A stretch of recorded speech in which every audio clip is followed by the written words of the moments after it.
I wanted to give you another Riley Leonard question. And my question is this: I'm curious how he dealt with the boos and missing some open receivers. No, I didn't ask him about how he feels about people booing him.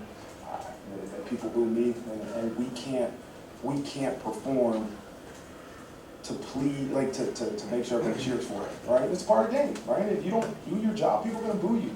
But if you let that affect the way you go out and execute the next play, man, you're not the right person for this job or for to be our quarterback at Notre Dame. So I hope he handled it the exact way that I would expect him to. Is you hear it great, that what do you need to do to refocus to go out the next play and get your job done? Are your special teams generally clean through the week on the practice field, and then these issues are popping up on game day, or what maybe is keeping them from playing? I think the one, the first one was the muff punt. One of our players, I think I kind of saw it when we watched it on the iPad.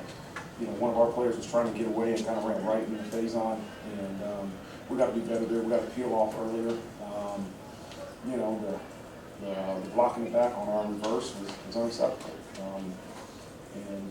Obviously we weren't clear enough as coaches. I'm not going to blame the player, and we got to hold them accountable, but we always got to own them as coaches. And so we can't do that. We can't block him back. And in the field goal, we had a new guy doing short snaps, and after that one snap, we put Reno back in, who had been our short snapper, and so. Again, that's what happened. Can't happen. We got to make sure we're continuing to attack those issues in practice and perform better on that football field.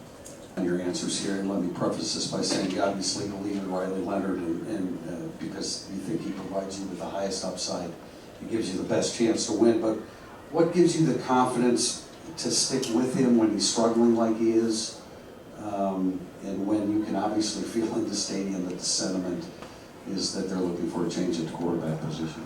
We don't make decisions based off what the sentiment of the stadium is.